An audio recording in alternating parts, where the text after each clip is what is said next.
Olá, muito bem-vinda, muito bem-vindo à 8ª edição do Cafezinho com Luciana Seabra, um podcast Indê. Nessa temporada a gente tem um tema especial que é o melhor e o pior investimento de grandes investidores. Mas a gente também fala de cenário, que a gente sabe que vocês gostam bastante de ouvir. Nós trazemos aqui, lembrando, gestores profissionais que investem bilhões de reais para conversar com você, porque eu acredito que é ouvindo o que eles fazem, como eles pensam, que você mais vai entender como funciona esse trabalho de gestor de fundos de investimento. Aqui a gente só traz gestores aprovados nas nossas análises qualitativas e quantitativas. E hoje a gente recebe aqui no cafezinho o João Landau, fundador e gestor da Vista Capital, que começou a carreira de gestor há 21 anos. Antes da Vista, ele acumulou experiência tanto em análise de ações, de forma mais específica no setor de óleo e gás, no BTG Pactual, quanto em análise macroeconômica como sócio-gestor macro de 2008 a 2014 na Paineiras Investimentos e em 2014 fundou a Vista. João, tudo bem? Tudo ótimo. Prazer enorme ter você aqui, muito obrigada. Eu que agradeço, Luciana, esse convite, estar aqui com você. Que bom. Bom, os multimercados da Vista têm um histórico quantitativo super interessante. A gente costuma dizer que é uma pimentinha bem-vinda na carteira de multimercados, desde que a dose e o horizonte certo. E, além disso, o João é muito reconhecido aí pela velha guarda dos gestores de multimercados. O pessoal admira muito o jeito dele de operar os mercados, tem uma visão original. Vocês vão ver que eles operam várias coisas que a gente não está acostumado a ver outros gestores comprando, pelo menos não com uma posição estrutural tão relevante, né? É um fundo diferente da média e tem isso faz você ganhar em certos momentos com cenários que são inesperados pela maior parte do mercado. Eu queria falar um pouquinho disso. Como é uma filosofia diferente, como você é um pouco mais discreto, parece menos. Eu queria começar um pouco por filosofia, que eu acho que é uma curiosidade que as pessoas têm sobre a Vista, né? Então, vocês têm em alguns momentos na história um mês assim de retorno excepcional. Acho que abril deste ano é um grande exemplo disso, mas já houve outros no passado. Chama muita atenção nessas horas o fundo, né? Então vocês fizeram 37% de ganho no Multiestratégia só em abril desse ano, logo lá na sequência do anúncio das tarifas, um momento em que muitos gestores acabaram perdendo dinheiro, né?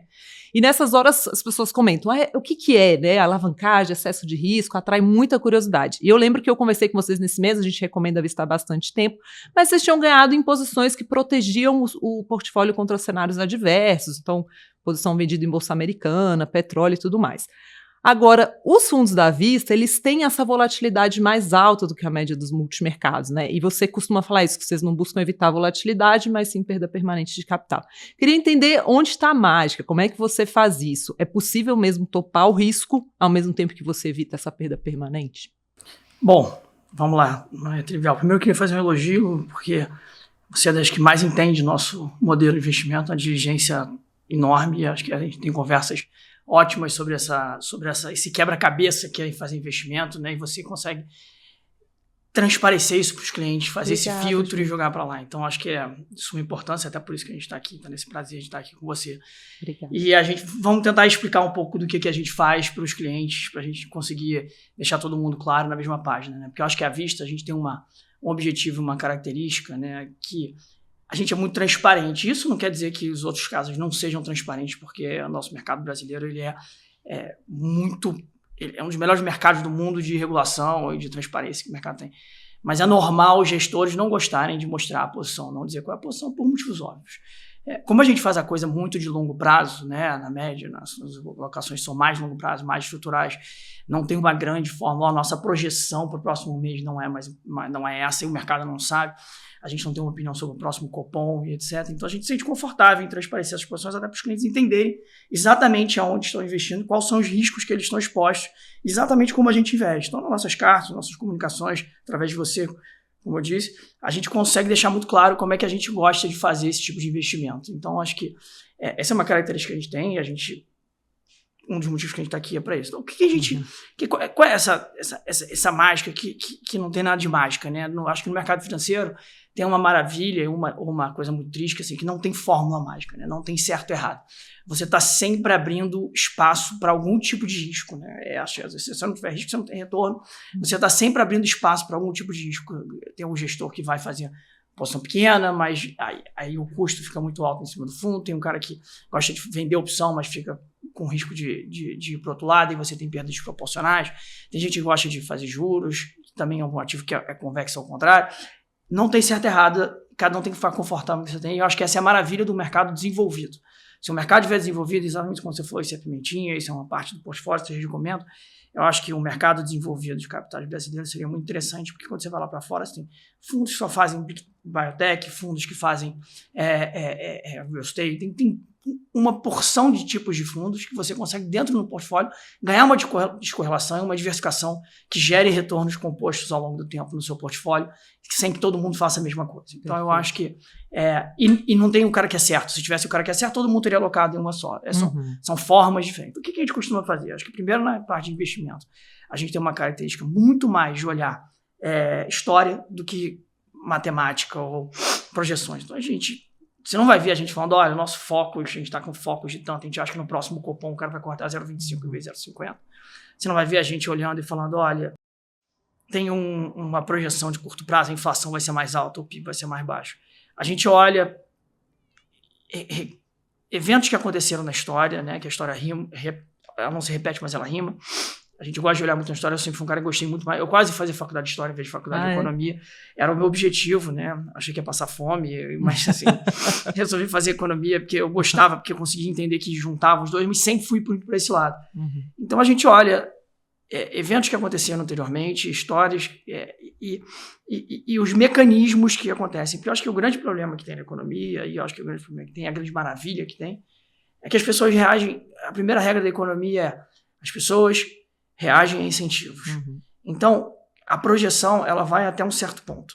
Então, de alguma forma, você precisa acreditar que aqueles incentivos que foram dados aqui vão se refletir aqui, sejam eles politicamente, geopoliticamente, ou seja, economicamente nas pessoas. Essa transição, ela impede no horizonte que você consiga fazer uma projeção tão clara, etc. As planilhas são as mortes, na minha cabeça é a morte de gestor. O que a gente gosta de fazer? A gente olha, pega um cenário macroeconômico, alguma mudança que tem. A gente não tem aquele time que fala assim, eu tenho um time que olha a China, um time que olha a Europa, um time que olha a China, tem um time macroeconômico muito forte, PES, com Maia, etc. Só que os temas que são interessantes no momento, a gente começa a discutir, dali a gente vê se tem alguma coisa que pode ser aprofundada. E quando é aprofundada, normalmente vai todo mundo junto. E eu vou dar alguns exemplos mais à frente da discussão. Então, essa alocação que a gente faz é uma alocação de longo prazo.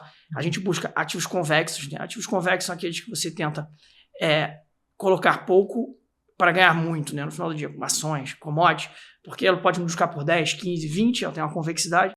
De novo, não tem fórmula mágica, isso tem um custo, tem carrego, né? Quando você compra uma bolsa, você deixa de ganhar um CDI. Tudo tem esse objetivo. A gente gosta de fazer isso por quê? Que é a história da volatilidade com risco.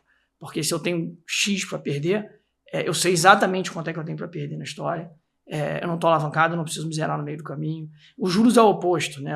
De novo, você ganha um carrego do outro lado às vezes, mas você está 10, 15 vezes alavancado. Se você tem ativos nominais ou no câmbio, ele começa a andar e você está alavancado, você é obrigado a zerar, né? E de novo, zero certo e errado aqui, zero certo e errado, modelos. A gente gosta de fazer isso com ativos macros, com ativo que a gente enxerga alguma simetria, tanto na paciência, quanto na alocação de longo prazo, quanto em alguma coisa que a gente acredita que a gente está vendo diferente, ou tem uma convicção mais forte com o mercado. Ao longo desse período, a gente vai tentando fazer proteções em cima disso, porque a gente sabe que a maior dificuldade de investir em longo prazo não é ter opiniões de curto prazo, de longo prazo. Acho que boa parte das pessoas tem opiniões de longo prazo. Assim, olha, o Rio de Janeiro vai estar assim dessa forma em 10 anos, o Brasil em 20 anos vai dar... Só que você precisa sobreviver. Né? Então, acho que as proteções elas te ajudam a sobreviver. O longo prazo é uma soma de curto prazo. Né? E eu acho que essa proteção tem várias formas de acontecer. Tem a forma de acontecer, que é a forma mais básica, as pessoas estão acostumadas. Eu estou comprado em Itaú, eu compro uma put de Itaú e eu me protejo em Itaú. Isso é um custo, porque se a ação subir, certamente você vai perder o prêmio da sua put. Então, ela é uma proteção... Lembrando que é uma opção de vender Itaú, nesse caso. Isso, é uma put, é uma opção de vender Itaú. Você está protegido naquela posição. Faz isso às vezes, mas muitas vezes a gente faz o que a gente chama descasados. Né? A gente, olha, eu estou comprando em Itaú, mas eu estou vendendo em Petrobras. Então, eu estou... Por que a gente faz isso? Porque, às vezes, você olha e fala assim, olha, eu estou muito... Vou dar um exemplo hipotético, até caso. Eu estou muito otimista com tal empresa, mas eu estou pessimista com o Brasil. Então, eu quero isolar o quê? A empresa produz energia elétrica. Eu estou preocupado com a regulação do setor elétrico, etc. Não, eu estou preocupado com o Brasil. Então, eu quero isolar o risco do Brasil. Eu procuro isolar dentro da posição. Então, para isolar o risco do Brasil, eu posso isolar no dólar, nos juros, ou numa outra ação, que eu tenho uma coisa. Aí se eu casar com alguma outra ação que eu já gosto aqui e consigo isolar, então a gente vai tentando nesse quebra-cabeça isolar os riscos que mais nos incomodam e, obviamente, está sempre exposto. Abril foi um pouco disso. As nossas proteções foram muito bem, e a nossa posição que a gente estava comprado também foi muito bem. Então, não é que a gente estava alavancado, né? A gente tinha posições compradas, posições vendidas, tinha uma carteira meio comprada e vendida, que você achou posições muito bem. Mais especificamente, a gente estava vendido em petróleo, enquanto a gente estava comprando outras coisas que performaram muito bem, emergente, Brasil e etc. Então você teve... É aquela história, assim, o mercado subiu, mas qual é o ideal do mercado subir, né? Você ganhou na sua posição comprada e na sua posição vendida, que poderia ter subido junto com o mercado, porque é uma proteção de alguma forma, mas ela caiu, então você ganhou nas 2 pontos. Então esse é o cenário ideal pra gente, né? Esse é o cenário ideal pra gente. E além disso, a gente ainda tinha na posição de petróleo comprado em opções. Ou seja, a gente colocou um prêmio e isso multiplicou por vezes. Ou seja, a gente não conseguiria perder o mesmo que a gente ganhou, porque a gente estava comprado num prêmio que multiplicou por vezes. Então, era uma posição que ela teve esse de correlação, essa de casamento, que é o nosso objetivo maior, mas não vai acontecer sempre, de uma para cada lado, né, a de correlação. E a gente teve essa compra de opções que geraram um retorno assim. Então, não era uma coisa super alavancada, foi uma posição que se encaixou muito bem e vai muito bem na linha do que a gente tenta fazer. E muito legal. E o que vocês fazem com opções, só para as pessoas entenderem melhor, que acho que não é um termo tão claro, você na verdade, você está posicionado você pode ganhar com aquilo, mas você tem como uma trava de perda, seria isso, né? Assim, quando você compra uma opção, olha só, digamos assim, o Itaú, vou inventar um número, tá R$30. E você compra uma opção de R$20, uma opção de vender Itaú a R$20. Isso vai te custar, digamos, R$1. Então, assim, se o Itaú for 10, você vai exercer esse seu direito de vender o Itaú a R$20. Ou seja, você estará vendido em Itaú a R$20. Só que você custou 1. Então, se ele for 10, você ganhou esses 9. É como se você tiver comprado abaixo dos 19, né, que é os 20 mais 1 que você gastou, você está zerado já. Então, você não perde mais nada naquilo. E, por outro lado, a mesma coisa, né? Comprar uma opção de compra, às vezes você nem tem o papel, né, que foi uma coisa que aconteceu, a gente comprou de opção de petróleo. Olha, eu quero comprar o Itaú a R$50. Se ele for 41, 45, 10, 5, 30, não interessa. Mas se ele for 52, eu vou estar comprando o Itaú a 50. Então, eu ganhei essa diferença dos 50%. Então, estratégias de opções compradas e vendidas, elas são utilizadas tanto para você fazer uma posição inicial, como para você proteger a sua posição. Só que, como eu disse, você é comprado, então, custa R$1, ela tem um vencimento. Passou 3, 4 meses, você gastou R$1. Se você ficar fazendo isso para o resto da vida, você vai gastar todo o seu ganho com essas posições. Você não pode montar, perder de vista um monte, porque alguma hora vai ser um gasto de dinheiro. Isso é um gasto de dinheiro. Tem gente que vive só de vender essas opções, que normalmente são vitoriosos, porque essas opções meio fora do dinheiro que a gente fala, né, muito pro alto, para cima, exigem eventos. O cara que estava vendido numa opção, eu comprado numa opção no momento normal, ele ganha um dinheiro. Vem um Joesley Day, um Covid, aí o cara, a gente quebra, as coisas multiplicam muito lá. Então, isso na ponta oposta na ponta oposta que a gente costuma fazer, o cara que está vendido. A gente costuma comprar. No final do dia, o que você está fazendo? Você está comprando um seguro de acidente. Né? Olha, eu comprei um seguro de um furacão. O furacão foi o Covid. Eu estou comprando uma proteção embaixo. Se acontecer esse furacão, eu estou protegido. Só que seguro custa dinheiro, então não dá para ficar comprando seguro indiscriminadamente, porque senão você vai perder todo o dinheiro que você ganhou. Mas é legal essa explicação, porque mostra que você está, na verdade, numa ponta oposta ao que muita gente acha que está. Às vezes você está ganhando dinheiro com uma proteção que você montou e o cenário aconteceu um cenário muito pouco imaginável e por isso foi uma proteção barata. A gente tem casos, por exemplo, no Covid, por exemplo, a gente estava comprado em petróleo, o petróleo virou negativo e o fundo foi positivo em fevereiro e março de 2020, por ter proteções no petróleo, mas proteções em outros ativos também. Então, a gente se protegeu para esse evento do Covid, que não era a nossa posição inicial, e às vezes, por ter um evento de cauda, que ele é tão violento, que acaba que suas proteções ganham mais dinheiro do que no próprio ativo. Esse não é o nosso objetivo. A gente não vai estar sempre protegido disso, você tem que saber o momento de estar protegido, mas já aconteceu no próprio Joesley Day. A gente estava comprado em Bolsa Brasil, só que a gente tinha o dobro da nossa posição de Bolsa Brasil comprado em proteções de Bolsa Brasil e terminou também sendo positivo no Joesley Day. Então, esses grandes eventos sempre foram muito positivos para a gente, porque paga-se esse seguro, né? O seguro, quando esse seguro exerce, ele te dá um retorno de alguma forma, né? Muito legal. Acho legal a gente ter passado por isso, até entra um pouquinho, talvez, em grandes acertos e grandes erros, que é o final, mas para as pessoas entenderem como você opera, porque eu acho que tem muitas dúvidas, uma mística em torno do Vista. Vamos falar um pouco de cenário, então, porque também isso vai ajudar as pessoas a entenderem como você opera, né? O grande tema desse ano é o tarifaço, né, do presidente americano Donald Trump, e nas cartas da Vista vocês vieram discutindo a questão do excepcionalismo dos Estados Unidos, e é uma grande discussão, uma curiosidade, uma dúvida que a gente tem de, né, afinal, isso é estrutural, é só ruído, tem gente discutindo o papel soberano do dólar como reserva de valor, mudou tudo, qual é a sua visão como gestor macro disso tudo? Está acontecendo uma mudança estrutural relevante do papel dos Estados Unidos na economia global, ou tem muito barulho e o principal, o essencial, segue intacto? Eu acho que é o meio do caminho, tá? Assim, eu não gosto, às vezes eu faço umas previsões, mas eu gosto de a gente buscar que as coisas se movem mais lentas do que as pessoas gostariam, né? Então, eu acho o seguinte, quando se falou muito de excepcionalismo americano quando Trump ganhou a eleição, aquilo me chamava um pouco a atenção, porque o PIB americano era igual ao europeu em 2008. Quase igual. Hoje o PIB americano é 70% do europeu. A gente conhece o S&P, a gente sabe que é a melhor bolsa do mundo. Então, no maior múltiplo da história, o dólar muito forte. Não ficou excepcional hoje, né? Os Estados Unidos é excepcional e a gente entende os motivos pelos quais os Estados Unidos é excepcional. Eu acho que isso mudou um pouco, tá?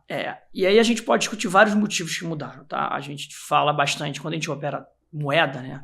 E moeda é muito diferente de operar bolsa, né? Porque você está comprando Itaú, você quer saber qual é o lucro do Itaú do ano que vem e como é que vai estar o Brasil. Você olha exclusivamente para o Itaú. Moeda, você vai numa casa de câmbio, você vende o real, você compra o dólar.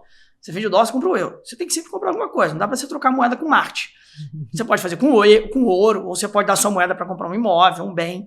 Mas na média você troca moeda por moeda. Então, quando a gente fala de dólar, especificamente, a gente fala assim, US dollar versus ROW, né? ROW é rest of the world, né? Então, se o mundo estiver melhorando muito, como foi 2002, 2003, 2004, etc., o dólar acaba ficando um pouco mais fraco, mas não porque os Estados Unidos estão mal, porque os Estados Unidos estão muito bem.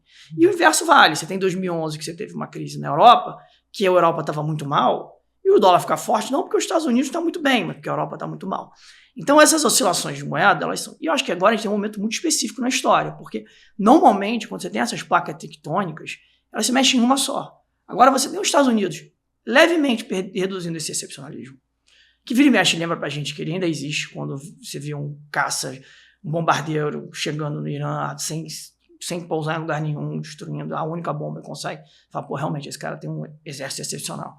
Você vê as tarifas que o Trump fez hoje com a Europa e com o resto do mundo, fala, olha, esse cara tem uma mão aqui no truco que é forte, né? Então, esse cara também é excepcional. Mas de alguma forma, tem uma piora do excepcionalismo americano, que a gente já entra nisso. Só que, especificamente nesse momento, as outras placas tectônicas estão se movendo. A Europa fez o maior estímulo fiscal da história, né? Um plano Marshall, maior plano Marshall. E a China, onde a gente pode entrar depois, eu acredito que esteja no momento, e eu acho que essa é a grande dúvida que eu tenho no mercado, a gente pode entrar depois, se eu estou correto que a China efetivamente está pegando um novo ciclo de crescimento. Então, eu acho que as placas tectônicas, que você poderia falar assim, não, os Estados Unidos está parado, mas aqui melhorou, os Estados Unidos está parado, porque... Eu acho assim, os Estados Unidos piorou um pouquinho, a Europa melhorou um pouquinho, a China melhorou um pouquinho. Então, elas estão todas se movendo. Então, isso é muito relevante para o dólar. Assim, por quê? Porque 80% do capital do mundo está nos Estados Unidos. Quando você olha NIP, né, que a gente olha, que é o investimento de portfólio que entrou nos Estados Unidos exterior, foram 17 trilhões de dólares. Eram 4 trilhões em 2008. Então, é muito dinheiro de exterior, não dos americanos, exterior, que entrou nos Estados Unidos, né? E muito foi ganho também. Então tem esse montante de dinheiro lá. Se a gente tem uma conta corrente furada, né? Então o que? Entra necessidade de financiamento externo muito grande. E aí é exatamente essa nuance que a gente fala assim, a gente vai ter a saída desses 17 trilhões? Certamente não, até porque não tem para onde ir. Mas o que a gente está discutindo aqui no meio do caminho é, se sair 5%? 5% são 800 bi de dólar. Nos últimos 5 anos, os Estados Unidos recebeu 1,2 trilhão de dólar e o resto do mundo somado recebeu 200 bi de dólar. Então, sai 5%, você está dizendo que é 4 vezes o que o mundo recebeu nos últimos 5 anos. Ou seja, é muito mais relevante para o lado de quem está recebendo. Que hoje, e eu digo, eu até escrevi uma carta sobre isso, que é a maior dúvida que eu tenho no mercado, assim, de forma bem simples, estamos em 2002 ou não? Porque 2002, olhando a história, foi um momento onde você vindo um ciclo de tecnologia nos Estados Unidos, onde os valuations estavam claramente altos e onde a China estava começando a fazer um ciclo de crescimento. A China estava com $2.000 de renda per capita, ela tinha 5% da manufatura do mundo. E essa aceleração da China fez ali o maior rally de emergente da história. Não à toa, presidentes como os Kirchner, como os Lulas da vida, passaram a impressão que são bons gestores, porque foi tão fácil, porque a China estava essa máquina que veio puxando o mundo, que carregou o dólar para fraco, e o comprado em emergente foi muito relevante naquele momento. Foi uma placa tectônica que os Estados Unidos não caiu, mas o outro lado explodiu. Então eu me pergunto todo dia, estamos de novo em 2002, porque a gente tem de novo esses valuations na altura nos Estados Unidos, a gente tem de novo esse excesso de capital nos Estados Unidos, a gente tem de novo uma incerteza de qual empresas que vão ser vencedoras, porque em 2002 você podia ter comprado aqui, entregando um pouco a idade, você podia ter comprado Alta Vista e Netscape, que não foram vencedores. Sim. E qual vão ser os vencedores agora? É alguma empresa da Bolsa? Ou é o Grok do Elon Musk que está fora da Bolsa? Ou é um próprio cara chinês? Quem é o cara? É o OpenAI? Quem são os vencedores que vão ser vencedores desse ciclo? E o capital. Então tem muita similaridade com 2002, tem diferenças. A China, em 2002, quando ela crescia, o gráfico de importação dela subia junto. Você comprava minério do Brasil, transformava em aço, fazia imóveis. Agora a China cresce, o gráfico de importação não cresce. Porque ela cresce fazendo coisas internas, tecnologia, etc. Então, tem similaridade, tem diferenças, é uma coisa que a gente está divagando ainda no momento, pensando, tem um pouco de posição em cima disso. Então, eu acho que assim, o dólar perde um pouco do papel, porque aí eu entro em outras duas coisas, tá? E assim, sem dar uma resposta assertiva. A segunda coisa, assim, é uma coisa matemática, tá? Ter 80% do seu capital, e você acabou de falar, uma pimenta no portfólio, numa estratégia, acho que o hedge não precisa ser uma pimenta porque ele tem menos volatilidade. O macro absoluto também é um produto que tem tributação de FIA e ele também tem menos que o multiestratégia. O nosso Previdência tem bem menos volatilidade, também não precisa ser uma pimenta. Por que o multiestratégia precisa ser uma pimenta no portfólio? O fundo está, inclusive, aberto depois de 4, 5 anos fechados, exatamente por isso, porque a gente quer que as pessoas tenham um percentual correto dentro do portfólio. Mas por que a gente precisa ter? Porque você não consegue. Eu tenho muita alocação do meu patrimônio no estratégia, porque eu tenho um apetite diferente, mas na média, por definição num portfólio ótimo, você não consegue ter muita alocação do seu portfólio numa coisa volátil. Então, matematicamente, o Trump, certo ou errado, aqui, totalmente isento, ele é volátil, ele gosta, faz parte do cerne dele, ele negocia na volatilidade, ele joga lá em cima, ele bota o bode na sala, ele negocia para baixo, ele gosta dessa volatilidade, ele se sente confortável nisso, nessa negociação. Então, o mercado cai 20%, o mercado sobe, fica essa loucura, amanhã vem um tweet, etc. Então, o seu próprio portfólio ganhou volatilidade no governo Trump. Então, você olha e fala assim, putz, cara, não dá para eu ter 80% do meu portfólio nos Estados Unidos agora, porque eu tenho medo de acordar amanhã, esse cara surtou. Jogou uma bomba em alguém, jogou a tarifa de 200% para a China, cai 10% do mercado. Então, por matemática, eu acho que as pessoas estão realocando o portfólio também por um pouco de preocupação do tamanho. E aí a última coisa que a gente olha muito na história, e eu acho que é muito importante para a gente entender para onde a gente vai e por que eu acho que essas tarifas vieram para ficar, é um gráfico que a gente costuma mostrar, que é qual é a participação da China na manufatura. Ela era 100%, ela virou 35%, de 2002 para cá. O maior perdedor disso foi a Europa e os Estados Unidos. Tá? A gente teve, e isso foi muito dessa história, né, que a gente conhece. Até os últimos 5 anos teve carro elétrico, coisas mais tecnológicas, mas antes era aço, blusinha, brinquedo falsificado, tudo que a gente conhece, aqueles produtos chineses que ficaram antes. Né? Agora eles mudaram para tecnologia, mas a maior parte disso veio dessa indústria, que depois veio petroquímico, veio e espalhou para todo que é lugar. Então, esse gráfico que você olha, ele tem uma importância para a gente, porque não é só econômico. Esse gráfico me diz assim, se você fala assim, por que o Donald Trump foi eleito em um único gráfico? É esse. Porque quando você olha a estratificação da eleição americana, as costas americanas, a leste e a oeste, elas são muito democratas. Por quê? Porque esses dois caras venderam serviço. A costa leste vende muito mercado, né? Nova York é o centro do mercado mundial, e a costa oeste vende muita tecnologia, que São Francisco, Califórnia, é o centro da tecnologia mundial. Ou seja, vendem serviços que não perderam para a China, e tudo que eles importam, que eles consomem, caiu muito o preço, porque a China deflacionou o mundo. Então o morador de lá está falando, olha, tudo que eu estou comprando aqui de eletrônico, televisão, etc., carro, está deflacionando, está ficando mais barato. E eu estou aumentando minha renda. Então está muito bom. As pessoas votam com o bolso, de certa forma. Então esses caras viraram muito democratas. O meio americano é o contrário, ele foi destruído, porque a perda, o Rust Belt, foi destruído pela indústria, perda de espaço para a indústria chinesa. Então, quando você olha o mapa, ele é azul e vermelho. Então, o Trump foi eleito por esse centro. Então, o Trump foi eleito naqueles comícios no centro-oeste americano, no Rust Belt americano, falando, olha, eu vou trazer a indústria de volta. Eu vou Make America Great Again. Não é só o Make America Great Again nos valores e etc., que as pessoas olham muito. Make America Great Again também nas indústrias, que é um emprego de valor, que as pessoas representam aquela família que o pai trabalhava numa siderúrgica e etc. Então ele tem um dever com esses caras de tentar trazer a indústria para cá. Só que a vida não é preto no branco. Você não vira uma chave e fala, indústria para cá. O que ele está usando? Tarifas. Eu não acredito que tarifas são suficientes, porque você precisa de produtividade. A indústria precisa ser melhor nos Estados Unidos que na China. E eu acho que a China está dando um show de produtividade. E os Estados Unidos, apesar de ter ganho de produtividade em vários setores, tem um estado maior, tem uma taxa de juros mais alta, tem um imposto mais alto, que são componentes importantes da produtividade. Um nível de educação que já foi melhor, que não é a das melhores educações do mundo. Então, os Estados Unidos perdem essa expansão. As tarifas vão atrasar a China, mas com o longo do tempo, você não consegue viver só disso. Entendi, perfeito, muito legal o cenário. Queria falar um pouco de como você está se posicionando nisso, né? Você fala que você está nessa dúvida de, temos 2002 de novo, e vocês têm essas posições compradas em mercados emergentes, são um pilar importante do fundo, né? Em especial Brasil, Argentina e China. Explica um pouco, vamos começar por Brasil, né? Já que estamos aqui.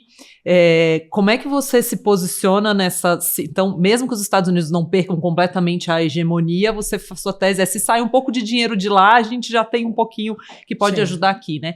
Que ativos deveriam mexer aqui mais positivamente? Como você se posiciona nisso? Eu acho que o que a gente costuma dizer bastante é o seguinte, a barra está muito baixa para investir. Eu vou lá para fora, converso com os investidores lá fora, e eles ficam assim, cara, me conta uma história legal. Porque até teve uma passagem interessante, eu conversei com o fundo de pensão lá, e ele falou assim, olha, a gente tomou uma decisão aqui de tirar 10% do dinheiro dos Estados Unidos. Aí eu perguntei, mas aonde vocês alocaram? Ele falou assim, cara, eu distribuí, falei assim, se alguém tiver uma ideia, eu estou jogando um pouquinho em cada... Eu vou realocar um pouquinho para cada área do fundo de pensão que veio dos Estados Unidos. Que é exatamente o que você falou, né? Isso. A realocação de portfólio. É a realocação de portfólio. Só que o problema é que é exatamente assim, o que comprar, né? As pessoas compraram na Europa, aí você olha para a Europa, putz, vou comprar a Europa, então você é mais um museu, o Trump vai apertar o braço dele. Então essa eu acho que é a grande dificuldade. Então o que eu costumo dizer assim, a barra está muito baixa. A nossa bolsa não está barata, não tem oportunidades legais? Eu sou super otimista com a bolsa brasileira, tá? A gente fez uma posição em Coreia, porque o presidente queria que a bolsa subisse, um presidente trocou de governo, teve uma história legal, a gente fez uma posição pequena. Eu acho que tem posições, acho que a China é uma posição interessante. E o que a gente tenta fazer é o que a gente já gosta no micro, por razões, seja micro do papel, seja micro do país, o que a gente já gosta de fazer, a gente aumenta essa posição. Porque a gente acredita que, assim, olha, eu entendo que o Brasil vai ser uma história legal em 12 meses. Então o gringo vai começar a entender e ele vai entender que esse é um bom foco de alocação de capital. E o meu objetivo como um hedge fund é chegar antes do capital. Né? Se todo mundo já está vendo aquilo, já acabou o movimento. O Brasil é um desses casos. Tá? O Brasil, para a gente, é um desses casos, mas não é trivial. Tá? Não é trivial. A gente pode entrar depois mais a fundo de Brasil, mas como é que a gente se aloca hoje? Eu tenho uma opinião em Brasil, isolando dessa história, que assim, eu sempre fui um cara que tem ser um pouco contrário, né? Fazer o contrário do que as pessoas estavam falando. Assim, apanhei muito, né? Porque a gente comprou a bolsa na Dilma, a gente vendeu a bolsa no Bolsonaro, óbvio que ficou comprado vender a bolsa no Bolsonaro, a gente saiu das nossas posições compradas, ficou só na Petrobras. A gente, em vários momentos, a gente teve um descompasso do que era o que o mercado imaginava. Consenso até comprou um pouco depois no estresse do Lula, não performou do jeito que a gente gostaria ainda. Então a gente tem essa tendência, porque a gente achava que o Brasil era um nota 6. Ele não virava Suíça, nem a Venezuela. O governo deixava virar Suíça, e na Venezuela o PIB segurava de outro lado. Mas isso era muito viável sempre, porque a nossa dívida era muito baixa. Né? Você é uma empresa mal administrada com pouca dívida, você tem graus de liberdade. E eu acho que hoje, depois de 20 anos fazendo isso, é a primeira vez que eu olho o Brasil e olho assim, com preocupação e, ao mesmo tempo, com otimismo para investir. Porque a gente está num momento ímpar da nossa história econômica, eu diria, assim, depois do Plano Real. Porque a nossa dívida ficou tão grande, e ela vai para 90% de dívida PIB no final do governo Lula, provavelmente, ou próximo disso, que não dá mais para errar. Não dá mais para errar. Eu digo assim, eu vejo no meu Botafogo, quando o Textor assumiu, a dívida, o pagamento de juros era maior do que a receita do clube.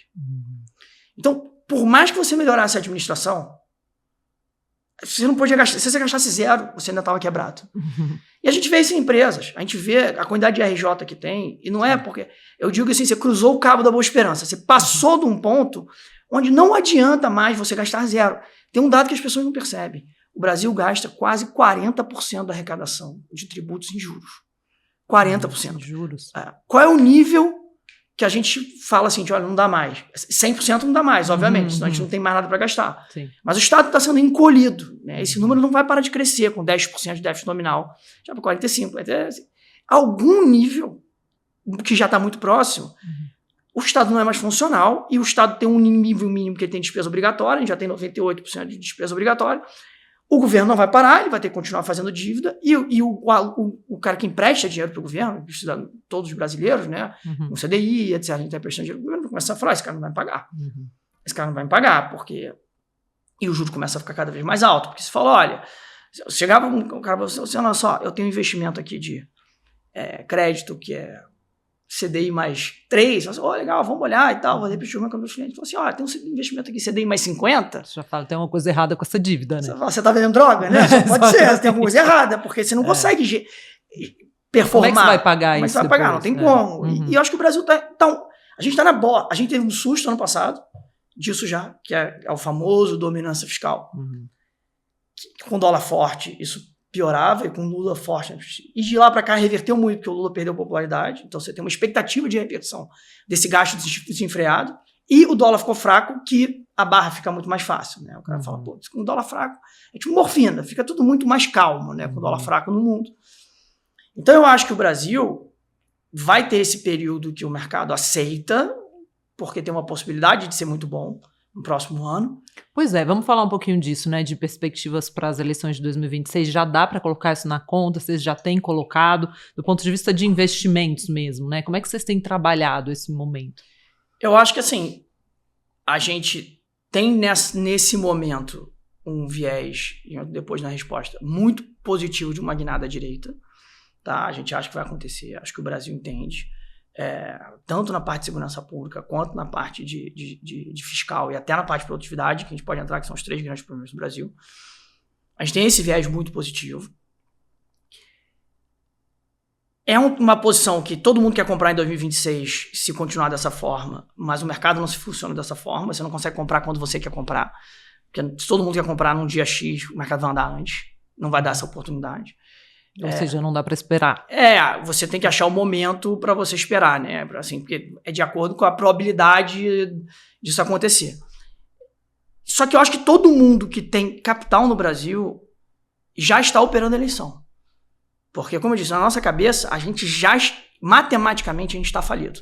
Se você pega os pessimistas da projeção do PIB, Mansueto, pode escolher qualquer Itaú, XP, qualquer banco, você faz a curva de projeção de dívida, se você coloca 10% de juro real onde está hoje, o pessimista tem 6,5%, 7% de juro real. O cara faz uma projeção de dívida.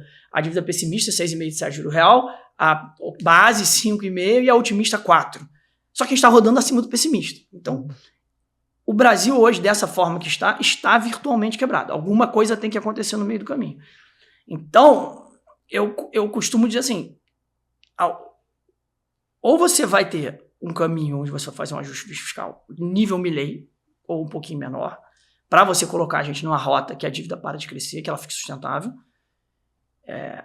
Ou você vai continuar, né? O governo Lula até agora foi o maior crescimento depois do plano real de despesa. Ou você vai continuar para um caminho onde você vai falir. E falir quando você tem dívida local é muito diferente, né? Óbvio que a FMI está recomendando a alguns países menores de dar calote em dívida local. Ou seja, você tem lá seu dinheiro no título do governo e perdeu 30%. Mas eu não acho que esse é o caminho do Brasil. Como é que você dá calote no Brasil? Calote inflacionário. Como teve no Bolsonaro. O câmbio era 3 e pouco, virou 5,5%, juro real negativo, gato comeu 30%, você perdeu 30% do seu patrimônio em dólar para ajustar a dívida, e teve aquela dívida que foi para 79, voltou para 70, todo mundo achou que foi um milagre, mas foi um calote inflacionário. Então, quando você está alocado em Brasil, e especialmente no CDI, você está operando eleição. Porque se você acha que o Lula vai ser reeleito e que a trajetória fiscal não vai ser ajustada, e eu nem digo aqui, fazendo juízo de valor sobre o Lula, é simplesmente porque para você fazer um ajuste fiscal desse tamanho, o Milei precisou andar em cima de um trio elétrico com uma motosserra na mão, dizendo que ia cortar tudo, tirando os ministérios, etc. O Lula não tem mandato para fazer um ajuste fiscal de 3, 4 pontos do PIB. A população não deu esse mandato para ele. Ele vai ter que fazer um estelionato eleitoral muito grande. Então, se o Lula for reeleito, ele vai na campanha bater muito sobre tentativas de ajuste fiscal, porque é a única coisa que sobra, você não consegue. E você ainda soma um nível de juros que vem um pouco de confiança, que o mercado não vai ter confiança nele. Então o Brasil vai quebrar dessa forma, que é, olha, eu vou ter que dar um calote inflacionário. Isso prejudica quem está no CDI. O cara no CDI, se o Tarcísio ganhar, ou se o Ratinho ganhar, ou se o Caiado ganhar, ou qualquer um quiser fazer um ajuste ganhar, ou se o próprio Lula entrar na estrada de Damasco e ver a luz e falar que vai fazer um ajuste fiscal, quem ganhar nesse ano, você vai falar assim, cara, o juro vai para 7%, 8%. Eu falo assim, cara, tem um risco de reinvestimento enorme. Tá tudo andando no Brasil, eu tô ganhando 7%, tava ganhando 15%, eu poderia ter comprado a bolsa que subiu 100%. Então, ele perde desse lado. O cara que tá do lado se der se a gente cair pro lado ruim, o cara vai olhar e falar assim, no limite o Galípolo falou, tô fora disso aqui, não consigo, não vou botar o juros para 30%, 40%, não dá, a inflação começa a andar mais rápido. Que foi a Dilma, juro real zero. O seu CDI começa a mal pagar a inflação. Então você começa a perder a inflação. E por isso que eu digo, o Brasil não vira Venezuela. O Brasil vira Turquia ou Argentina. O que acontece na Turquia e Argentina? São países funcionais. Se você vai para Buenos Aires é maravilhoso, vai para a Turquia é maravilhoso. Só que a moeda perdeu valor. Por que a moeda perdeu valor? Porque você está monetizando, está nominalizando a sua dívida. É um caminho, não é um caminho. Não estamos discutindo democracia, não estamos discutindo golpe, não estamos discutindo nada disso. Estamos discutindo só que você tem mais dívida que você consegue pagar, logo a sua inflação fica maior dos seus juros, a sua moeda perde valor. Então, no CDI também se fala assim, então, qual é o grande vencedor em ambos os cenários? O ativo real, imóvel, só que te protege da inflação. NTNB. Você na NTNB você vai ganhar. Porque se cair o juro também, a expectativa do juro, você ganha com o título que você ganha na NTNB. Você ganha na queda de juro. No ajuste fiscal.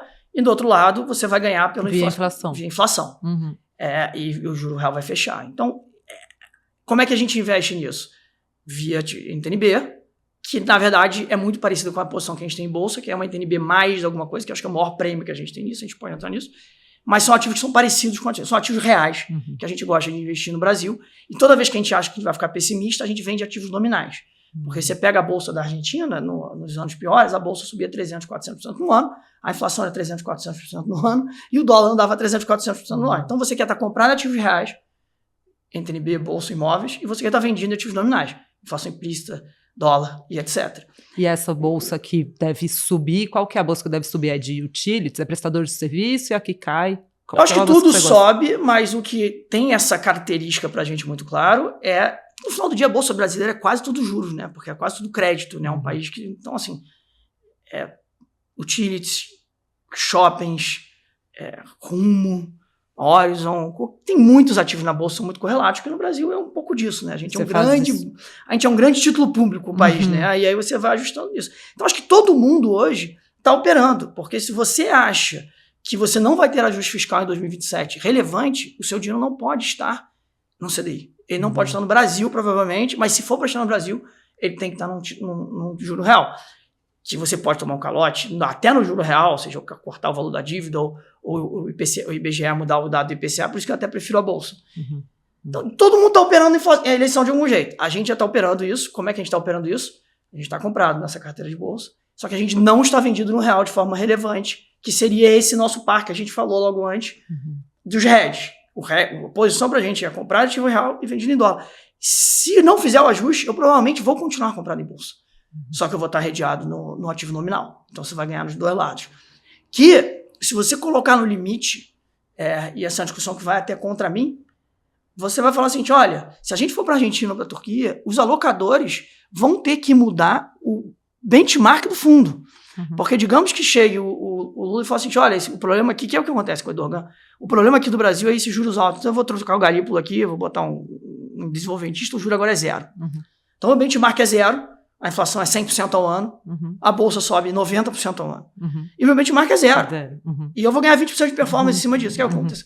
Por isso que o benchmark vai para dólar. Então, a gente está no momento, e eu digo que é a seleção mais importante da história do Brasil, assim, moderna, não só pelos nomes, né? Eu até tenho minhas opiniões, mas pela necessidade de discutir o ajuste, porque você vai ter uma reorganização, ou você vai voltar para o lado do bem, ou você vai precisar de uma reorganização do mercado financeiro do inteiro, da forma que o dinheiro é no Brasil, da forma que as pessoas fazem poupança, da forma onde as pessoas guardam suas poupanças, guardam seu capital.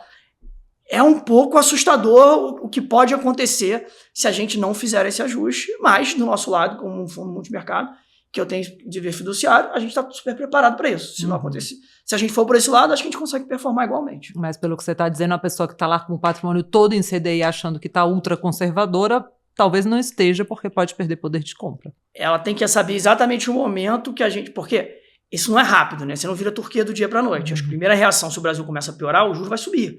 Então o CDI continua lá. Eu acho que o Galípolo ele vai reagir subindo mais juros. Então se o CDI é capaz... Mas quando a gente olha no horizonte 24, 36, 48 meses... O que pode acontecer, que eu pergunto para essa pessoa, é o seguinte, olha, e se em algum momento, que não é nos próximos 12 meses, ou nos próximos 18 meses, se em algum momento você troca o Galípolo para um desenvolvimentista, ele fala assim, olha só, os juros agora no Brasil é 2. A causa da inflação é o juro alto. Então, olha, o juro agora é 2. E aí você está ganhando 2% ao ano, e sua inflação roda 50, 70, 80% no ano. Então, eu falo assim, olha... Você está perdendo patrimônio. E o câmbio é 8, 9, 10, 11. Eu digo, quando eu tinha posição na Argentina em 2018, com o Macri, o câmbio era 15. O câmbio é 1.200 hoje. Nossa. Ele andou 100 vezes. Então, assim, o Brasil não anda 100 vezes porque a gente não tem dívida em dólar. Mas anda 10, se o câmbio for 50. E o seu patrimônio ficou parado, porque o CDI é parado. Então, é um risco. Esse é o jeito do preguiçoso de resolver a dívida. Não quero ajustar nada, então eu deixei a inflação comer solta, logo o seu salário vai subir menos que a inflação, então ele está tirando o poder de todo mundo sem ninguém ver. Mais discreto. É mais discreto. O cara comprava 10 ovos, agora ele vai comprar 8 ovos, mas o salário dele nominal é igual. Então é uma forma de você ver. Os Estados Unidos fez isso no pós-guerra porque era uma guerra. Foi uma forma de fazer. Tem o Kevin Roth dos Estados Unidos agora, vai ter um paper que ele falou, o Tesouro e o Banco Central, o Fed, tem que trabalhar meio junto, que é até um pouco disso. O Trump falava, vamos jogar o juro para baixo, na mar, que é um pouco disso. Olha, o problema da dívida é juros altos. Então, os Estados Unidos também está pensando em discutindo fazer isso de algum grau para resolver o problema da dívida, que destrói a moeda do próprio Estados Unidos, que é mais um motivo do dólar fraco. Imagina o que acontece no Brasil. Perfeito. Bom, tenho várias posições interessantes suas para comentar, mas acho que é legal comentar. Você falou muito de Argentina, aí vocês acompanharam muito essa história de perto, né? Segue na carteira, uma posição diferente que vocês fizeram no fundo também, né? Ganharam dinheiro com isso. Tem o ouro, tem o urânio, em vários momentos você opera o petróleo também. Eu queria destacar um pouquinho essa posição em ouro, que eu acho que é uma posição que você acha que ela protege um pouco desse cenário que a gente tem agora? Eu acho que o ouro ele tem uma característica que ele perdeu muito valor ao longo dos anos, né? Assim, as pessoas deixaram de ser interessantes do ouro, teve padrão ouro lá atrás. E o que mudou foi depois da guerra da Ucrânia, onde os Estados Unidos fez uma coisa que ninguém imaginava, que ele tirou a Rússia do sistema bancário mundial, confiscou os iates, confiscou os jatinhos. Então ele pegou todos aqueles bilionários do eixo do mal e tomou o dinheiro deles. Esses caras, sejam os estados, sejam as pessoas físicas, né, a China principalmente, falam assim, bom, por que eu vou deixar meu dinheiro em bonds americanos, minha reserva guardada lá, se o cara vai falar assim, é meu, estou fazendo a guerra com você, agora seu dinheiro é meu. Então esses caras começaram a querer diversificar. Então o ouro é uma clássico de diversificação. Então, boa parte do movimento que teve no ouro nos últimos 24, 36 meses aconteceu por alocação de bancos centrais, especialmente da China, mas vários outros. Então, acho que o ouro é o que a gente chama de um ativo físico, né? Hard assets, que as pessoas chamam. Então, é uma forma muito clara de você perder da desvalorização da moeda geral. Porque você fala assim, os Estados Unidos está desvalorizando o câmbio, mas de repente o Brasil está fazendo essa besteira também do fiscal, também está desvalorizando a Europa, também está todo mundo emitindo dinheiro. Vou, né? Não tem para lugar nenhum. E aí o que acontece historicamente, quando você olha de história, é assim, ativos hard, né? Que é tijolo, ouro. E Bitcoin, hein, João? Eu não sou um especialista em Bitcoin, assim, eu, infelizmente, né, não peguei. Porque, como eu olho muito história, o Bitcoin não tem história, né? Então eu fico meio perdido. Mas eu acho que casa, é um ativo finito, né? A grande questão no final do dia, o Brasil tem 10% de déficit nominal, os Estados Unidos tem 6%. está emitindo dinheiro, né? Você está pegando emprestado, você está aumentando sua dívida. Em vez de você fazer o ajuste hoje, você está deixando essa dívida para a próxima geração. Você vai falar, cara, não quero, vou sair para jantar 5 vezes por semana aqui e vou tomar uma dívida aqui no banco e deixar a dívida para o meu filho, ele que se dane. É o que o Brasil está fazendo. A gente está colocando um peso em futuras gerações em vez de ajustar agora. E aí, se a gente estivesse colocando esse peso para investir em educação, fazer tecnologia, não, está gastando esse peso aqui para bancar a viagem do presidente. Então, assim, e super salário do judiciário. É uma coisa horrível. Então, só que o mundo faz isso bastante. A Europa está fazendo gasto fiscal, os Estados Unidos gasto fiscal. Então, qualquer ativo que seja finito, ele tem esse valor. Porque se eu comprava 10 ovos com $10, agora eu preciso de $20 para comprar 10 ovos, o dólar perdeu valor. Só que você está comprando coisas finitas. E finitos é imóvel, Bitcoin, ouro. Tudo isso é finito. Então, eu acho que a correlação do ouro e do Bitcoin, cara, a gente vai para esse caminho mesmo. O Trump prometeu um ajuste. Foi para o outro lado, aumentou o gasto fiscal. Então, não tem ajuste lá também, não é só o Brasil que não está fazendo. Então, o dólar não está finito. O cara está socando o dólar em todo mundo. Se o dólar não é finito, a gente vê aquelas propagandas, né, do McDonald's na década de 70, né, custava 1 cento o sanduíche. Porque é isso, porque o dólar não é finito. Todo mundo vai tomando dívida. A economia não tem para onde fugir. É igual fundo, você não tem como se proteger de tudo. Você tem sempre um vazamento em algum lugar. E na economia, quando você faz besteira, o vazamento é a moeda da inflação.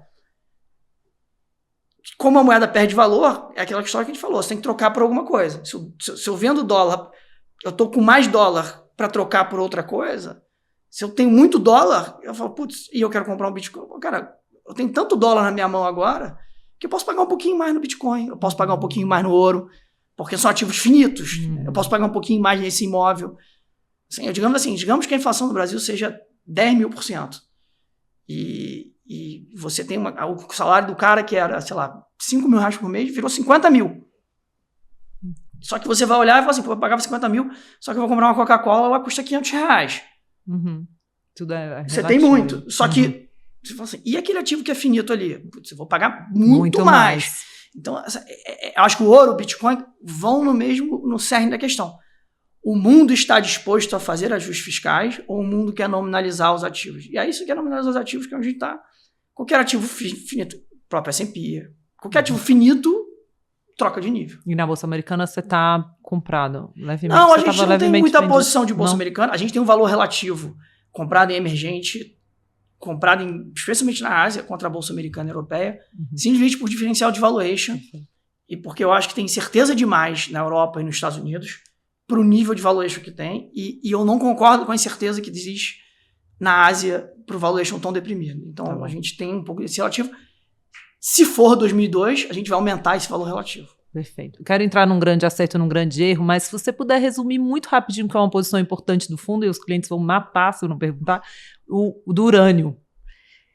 Eu acho que o urânio é uma posição que é muito interessante e nos desafia muito, tá? Porque por mais que a gente opere longo prazo,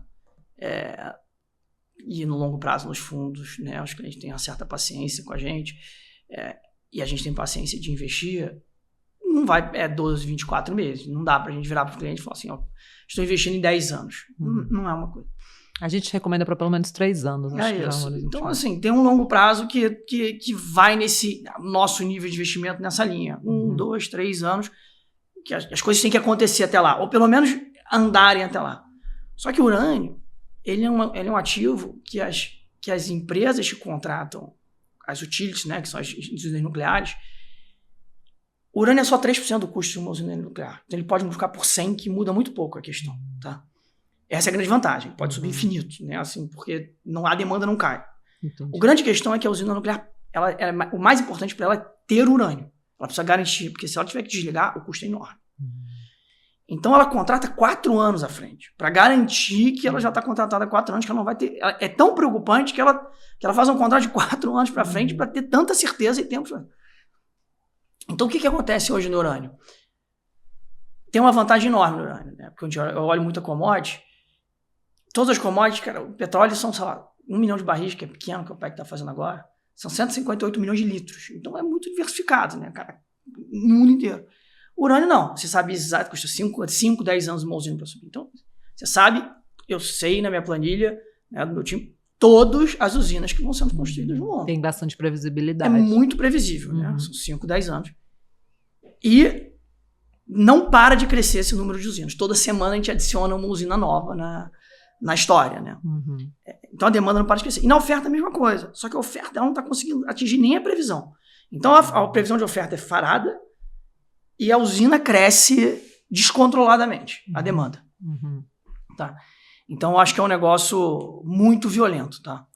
Muito violento. É uma posição comprada do fundo já há um tempinho. É uma posição comprada. Só que ela, por você ter a ancoragem do resultado do que vai acontecer muito no longo prazo, porque as usinas, quando elas veem o preço subindo, ela fala assim, eu estou contratado para 4 anos, então vou parar 1 ano de contratar, porque eu tenho 3 anos de controle. Então, esse meio do caminho, ele acaba sendo, como não tem essa âncora do preço que está subindo no momento correto, ele tem muita volatilidade. Então, é muito desafiador navegar essa volatilidade. Durante esse ano teve muita volatilidade, acabou reduzindo um pouco. Então, essa volatilidade é uma coisa que é muito desafiador para a gente operar, mas a gente olha esse ativo, acha incrível o ativo. Incrível o ativo. A gente tem, por exemplo, a gente tem a posição de NextGen, né, que é a posição no fundo, que é uma produtora de 2000, que só vai começar a produzir em 2028, 30% da produção em 2028. Eu fui para Nova York recentemente, conversei com vários hedge funds e falei assim, olha, a maior posição na pessoa física dos gestores de Nova York é NextGen. Porque como é um negócio de 2028, 2029, as pessoas têm muita dificuldade de colocar no fundo. Mas quando você olha o equilíbrio de oferta e demanda, você fala assim, cara, vai faltar petróleo, vai faltar urânio em lote. Então, putz, eu quero estar exposto nesse negócio de 5 anos. Então, a gente gosta muito do urânio, acha um excelente ativo. Tem algumas empresas para não estar concentrado. NextGen tem a Cameco, tem outras empresas. Tem o ativo spot. Não é uma posição grande do fundo, exatamente para poder navegar essa volatilidade. Mas a gente gosta muito do ativo. É um ativo que eu acho que tem um horizonte, que tem uma coisa final incrível, porque está todo mundo indo para ele porque entende que não tem intermitência, entende que geopoliticamente você não precisa fazer seu navio de petróleo sair da Arábia, passar por todos os seus inimigos para chegar até a China. Tem urânio na China, essa energia não para. Os Estados Unidos pode fazer um bloqueio naval que a China para. Por isso que ela está fazendo carro elétrico, por isso que ela está fazendo energia renovável. Muito do que a China está indo para renovável é também geopolítico, porque ela não precisa ficar dependente do petróleo chegar lá. Então, acho que o urânio tem várias vertentes positivas, poucas vertentes negativas, que seja, principalmente, a principal negativa dela é o horizonte. Você não tem uma âncora de curto prazo, né? Entendi. Não, é legal que você explicando, a gente vê que realmente aquilo que você falou no começo, que vocês estudam profundamente cada história para montar a alocação estrutural, fica claro, né? Então fica difícil, porque a gente vai ficar aqui 3 horas discutindo cada tema, o papo tá ótimo, mas eu queria falar um pouco do grande acerto e do grande erro, que é aqui um tema dessa temporada do podcast. Você falou de algumas situações que vocês ganharam dinheiro, né? Qual para você seria, assim, um dos grandes acertos da história? Olha, eu acho que a gente, como são posições de muito longo prazo, a gente não costuma pegar aquela porrada, né? Assim que eu digo, putz, é um negócio que vai compondo o capital. A gente tem vários dessas histórias, né? Comprar na Dilma, no Covid, que a gente conseguiu se proteger muito bem, etc. Mas eu acho que um que é interessante, que eu acho que é um acerto mais recente, até para a gente já entrar no outro tema que eu sei que vai surgir, que é a Argentina, né? Porque acho que a Argentina reflete muito o nosso processo de investimento. A gente teve uma posição de Argentina em 2015, 2016 até 2019. Foi uma posição que o mercado ficou muito traumatizado, né? Porque caiu 90%, né, em um dia. A gente conseguiu sair ganhando dinheiro dessa posição, porque a gente conseguiu entrar, era na bolsa. Na bolsa. E isso é uma das formas que acho que a Argentina, tem um parênteses aqui, que é um jeito que mostra exatamente qual é a nossa forma de operar quando a gente fala de ativos convexos. Toda vez que eu vou para a Argentina, com um grupo de investidores, 99% dos investidores são comprados nos bonds. As ações, era eu e mais um, normalmente. As pessoas sempre falam, tem um super carrego, o bond é melhor, e até perfumou melhor em alguns momentos. Bond é o título, né? O título, né? O título do governo argentino. E qual era o ponto do título do governo argentino? Como o retorno dele é bom, mas é tímido, se você quer ter uma posição ajustada pelo multi-estratégico, você tem uma posição mínima, né? Que é um negócio que vai andar 30% no ano, né? Um negócio que, se você está super convicto, você vai ter que colocar 30% do seu capital naquilo ali. Então, de alguma forma, você coloca 30% do seu capital na Argentina.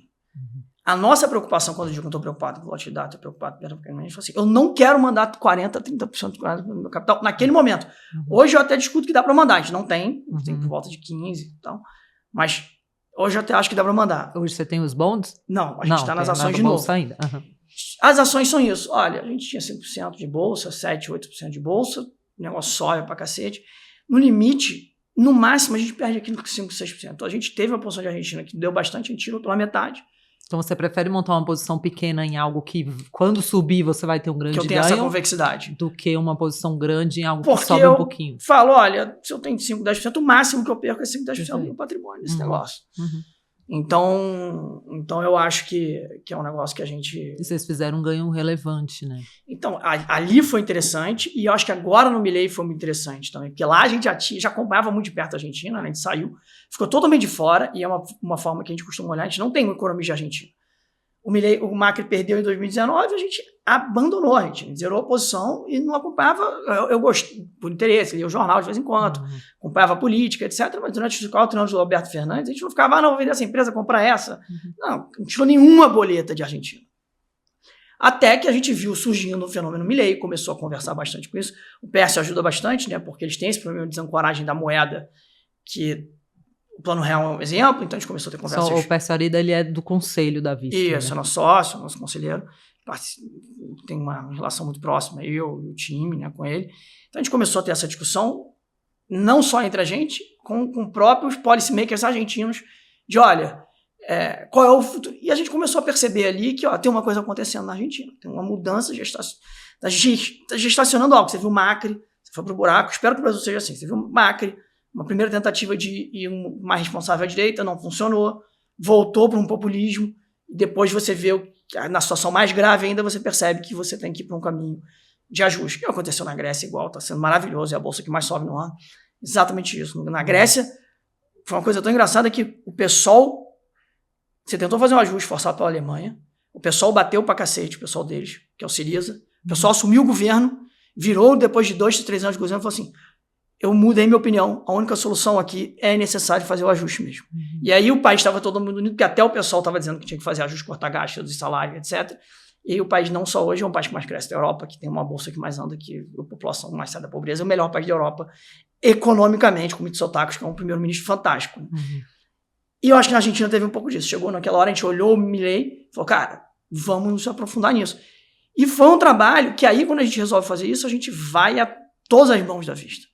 A gente foi para a Argentina 4 vezes esse ano, 4 ou 5 vezes esse ano. Já foi o cara que olha, que trabalha no time de economia, mais júnior, já foi mais sênior. Já teve o cara de renda variável internacional, também já foi para conversar com as empresas.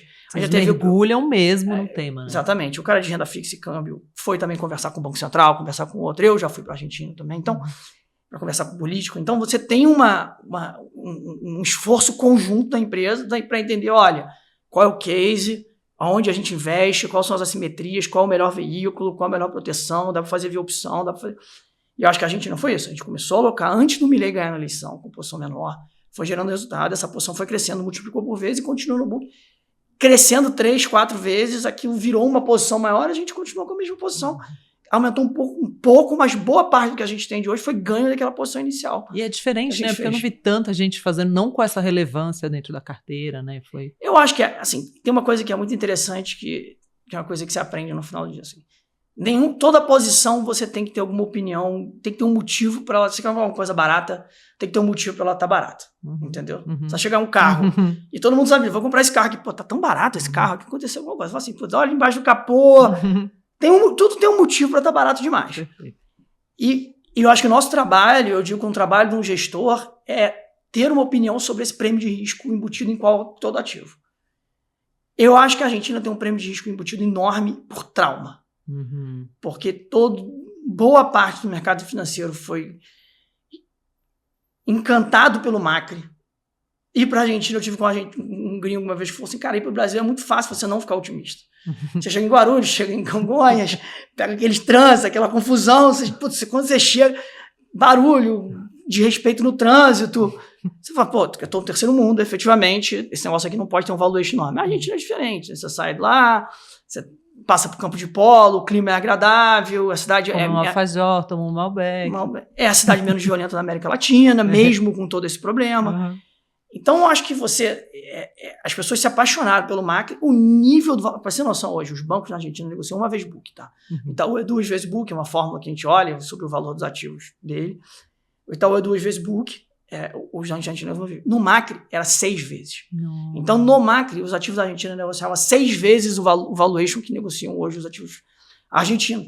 Porque chegou um nível de frenesi, que foi onde a gente reduziu, que a gente falou, pô, não faz sentido esse negócio, além de outros motivos, não faz sentido esse negócio. Gerou um trauma tão grande, porque se você olha na Argentina do Macri, ele não fez o ajuste fiscal. Então ele emitiu 40, 50 bilhões de dólares de bonds. Esses 50 bilhões de dólares de bonds foram para a mão dos estrangeiros, que tomaram uns 50, 60% para baixo. Então se queimou 30 bilhões de dólares da comunidade financeira, que hoje olha, que assim, as pessoas que investem em países emergentes, falam assim, não vou tocar na Argentina nunca mais. Eu tive um cara que foi muito engraçado, ele falou assim, olha, o cara me deu calote no bond, eu tive que falar para o meu compliance que olha só, esse bond está em calote. Esse título está em calote, eu não consigo vender ele, porque ele está em calote. Então ele jogou para uma área diferente da minha empresa, que fica tentando fazer recuperação judicial, com o governo, negociar e etc. Então, há 3, 4 meses atrás eu me animei com a Argentina, cheguei e falei assim, quero comprar a Argentina, vou chegar no meu compliance. Cheguei no compliance, o compliance falou assim, olha, sabe aquele bonde que a gente está 3 anos, 4 anos, a gente vendeu semana passada, você quer comprar ele de novo? Aí o cara falou, cara, não, calma aí, ficamos 4 anos presos nesse negócio, cara, não tem nem coragem de comprar de novo, porque a gente acabou de vender. O negócio estava preso. Então, o mercado de capitais, os controles de capitais da Argentina estão sendo tirados agora. Então, eu acho que o que tem na Argentina de interessante agora é que o trauma é muito grande. A gente não tem esse trauma porque a gente ganhou dinheiro antes, a gente não tem esse trauma porque a gente está muito próximo do case, né? E porque você está fazendo viações e não... E a gente está fazendo viações que tem perda limitada e a gente tem aquelas opções vendidas embaixo que a gente limita nossa perda. Então, nossa perda hoje, a Argentina, no máximo é 5% de cota. Só que eu acho que o resultado, o potencial da Argentina é incrível. Incrível. Assim, eu digo que a Argentina hoje é a antítese do Brasil.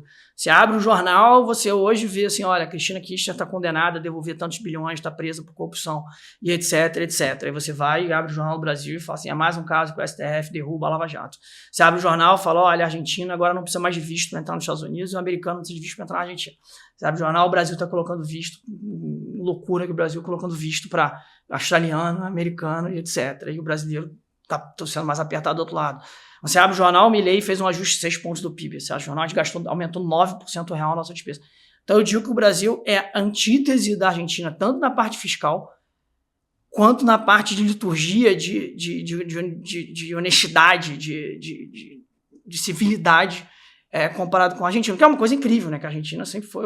A gente olhava com um desprezo para a Argentina, né? Não só no futebol, né? Então, eu acho que a Argentina hoje é um exemplo em muitas linhas. E tem histórias fantásticas, né? Um caso rápido aqui. Tipo, a Argentina fez um livro, 1000 leis para tentar mudar mudanças regulatórias microeconômicas. Porque tem uma coisa na Argentina que é muito impressionante, né? O Milei fez 6 pontos de ajuste fiscal. Todo mundo achava que ia entrar numa recessão. O cara conseguiu não entrar na recessão. O país cresceu. O que vai contra muita gente que recrimina o ajuste fiscal. Ele é o presidente mais popular da América Latina, do Ocidente. Só perde para o Modi na Índia, com 57% de aprovação. A aprovação dele saiu hoje, subiu mais ainda, com esse ajuste fiscal em todo que ele está fazendo. Então, o Milei conseguiu fazer várias coisas. Só que, mais do que isso, ele fez uma reforma micro inteira, que ele chegou no primeiro dia, uma lei de bases, falando, olha, isso aqui tudo eu quero fazer um ajuste, o Stuzneg, eu quero fazer esse ajuste, são bem pequenos. E a gente não percebe essas pequenas resolves. Você estava em contra do Stuzneg. Falou assim, olha, na Argentina tinham 1000 leis sobre frutas, né? O mercado dele, a gente tirou todas e só botou o que eu preciso, só coisa sanitária pequena. Aí tinha uma que o cara recebeu que ele não acreditou, que era assim, olha, a Argentina é um dos maiores exportadores de melancia para a China. Tinha uma lei na Argentina de como o Estado quer se meter em tudo, como você tem que embalar as melancias. Nossa. E o maior exportador chinês falou assim, eu não quero dessa forma. Você acha que tem que botar numa caixa? Eu quero que esteja num papel. E o cara falou assim, olha, o comprador está me dizendo que quer dessa forma, eu estou vendendo para ele, não te interessa, é o comprador que decide. Não conseguia. O cara fazia? O cara ia com um navio, com 1 milhão de melancia para alto mar, levava outro navio com centenas de argentinos. Quando chegava em águas internacionais, eles assumiam um barco, desembalavam todas as melancias, embalavam todas de novo e jogavam para lá e subiu o preço em 20% da melancia. O cara chegou, faz o seguinte, embala a melancia do jeito que você tem um problema sanitário aqui, que você tem que fazer dessa forma. Agora, embalagem, qual o tempo de entrega, o que você quiser, como você quiser receber, livre. Então, o Milei fez mais de 1.000 leis dessa na Argentina. Então, tem uma coisa impressionante, tinha controle de aluguel na Argentina. Nossa. Você não podia alugar o apartamento pro chão, porque ele falava, os aluguéis estão muito caros. O cara, ele tirou o controle de aluguel. Entrou tanta oferta de apartamento que o preço caiu. Ficou abaixo de onde era antes. Então, tudo isso que a gente fala de liberalismo austríaco, que é de verdade, não é essa fake news que teve no Bolsonaro, do Guedes, etc. Liberalismo austríaco de verdade, redução do Estado, de regulamentação, de produtividade, a Argentina vem fazendo em todas as linhas. Isso vem gerando popularidade no Milei, porque as pessoas não percebem. Você ia na Argentina, tinha uma marca de macarrão, agora já tem 5, 10. Você ia na Argentina, você não podia comprar uma televisão, os carros eram antigos, porque você era obrigado a comprar uma indústria argentina.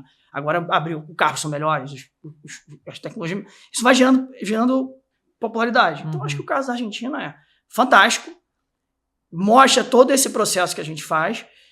É um negócio que deu super certo, que multiplicou por 3. Então, assim, apesar de não ser um trade enorme pra gente, é um trade super vencedor quando você consegue um negócio que multiplicou por 3, né? Então. E ainda tem umas referências interessantes para olhar, né? Do ponto de vista político também, pelo que você está falando de economia. A Argentina é um caso super interessante em todas as linhas. A discussão política que está acontecendo, a certeza que eles destruíram a esquerda e começa a ter uma briga política dentro da direita, o Milei começa a brigar com o próprio Macri, com o irmão do Macri, as mudanças regulatórias que eles estão fazendo, as mudanças macroeconômicas que são...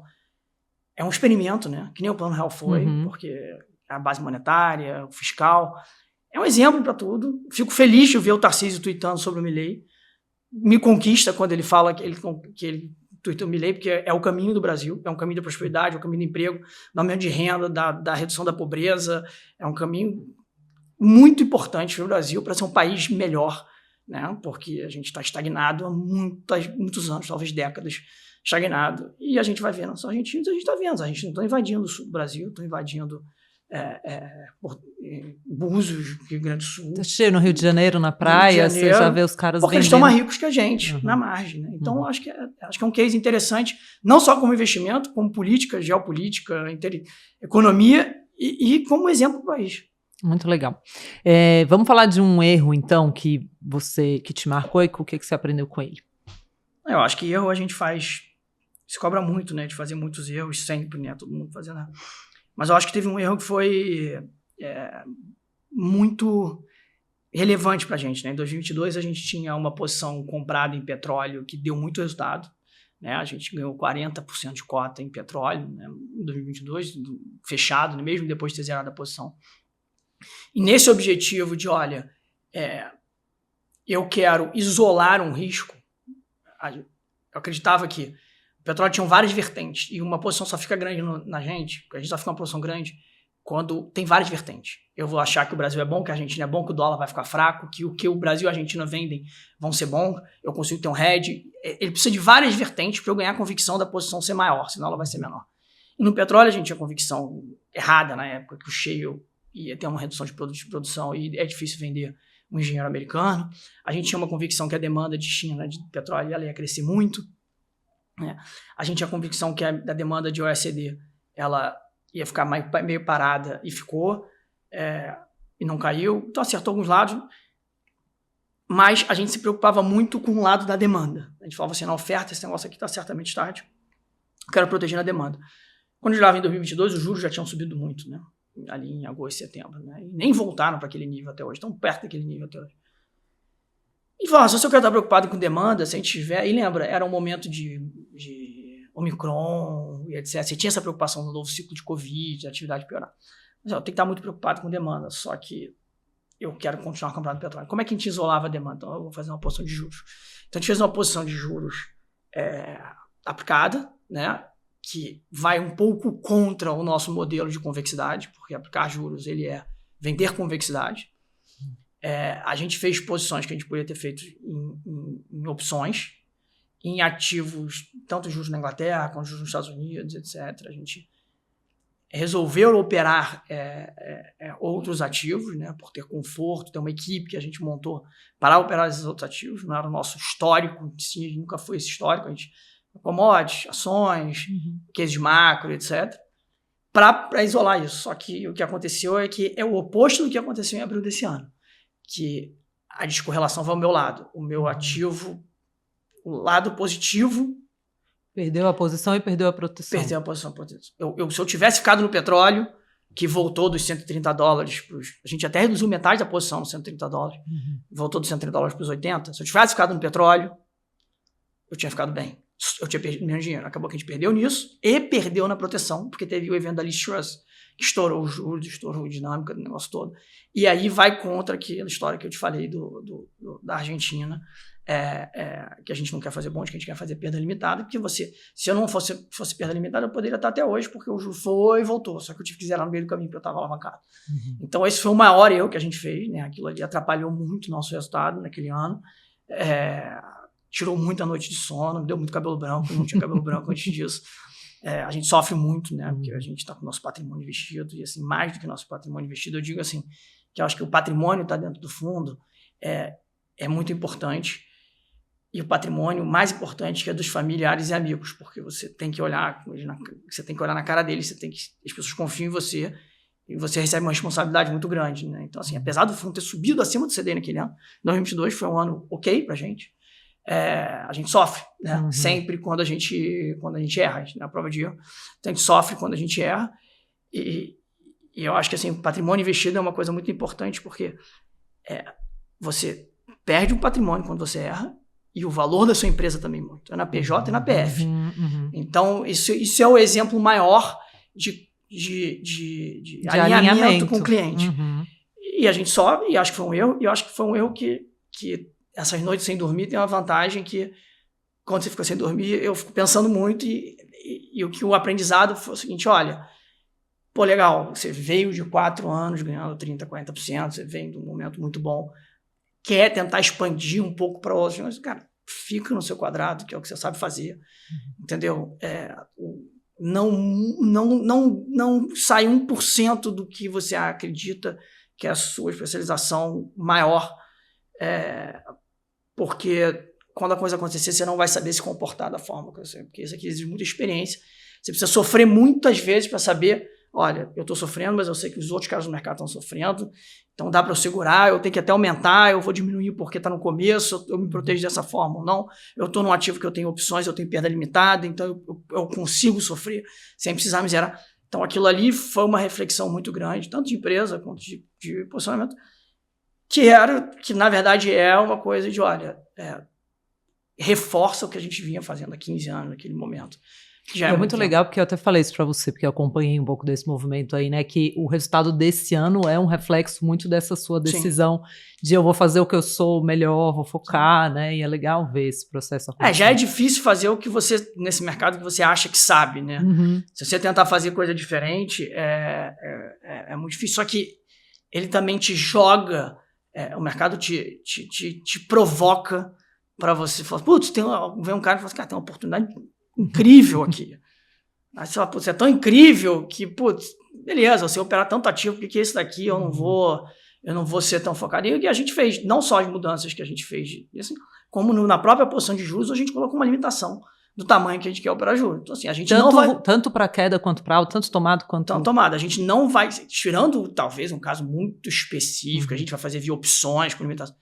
A gente nunca vai ter, de novo, uma posição de juros que reflita um fundo de vol 2030. Se eu estiver no multi-estratégia fazendo a posição de juros, provavelmente não vai ser uma posição de juros no fundo muito conservador. Porque se é muito conservador, vai naquele negócio que, olha só, cara, eu não sou obrigado a zerar tão rápido porque as perdas não se acumulam de forma muito relevante. Então, isso gerou muito reflexo, tanto no controle, na parte de risco, etc, que a gente é muito xiita com isso. Então, foi uma discussão muito grande que, como você disse, gerou mudanças na empresa, gerou mudanças na forma de operar, que culminou onde a gente está hoje. E eu acho que, assim, quando eu montei a empresa, tinha 29 anos. As pessoas, pô, legal, tem performance boa na Paineiras, etc., mas não tem cabelo branco. E hoje eu tenho, e eu acho que eles vêm... Eu acho que a definição do cabelo branco é isso, né? A experiência na vida, ela vem nas derrotas, né? Você não gera experiência nas vitórias, né? Porque você não sabe... Você acha que você foi super bem, de repente aquele cara chutou a bola pro gol, desviou alguém, foi sorte. Então,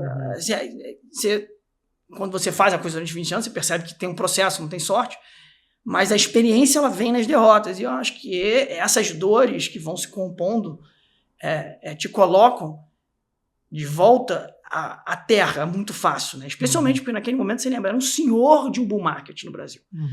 Era fácil você falar assim, putz, tá dando tudo certo, né? Estou subindo 40% todo ano, o Brasil tá bombando, a indústria dos capitais está descontrolada, o Brasil tá crescendo pra cacete.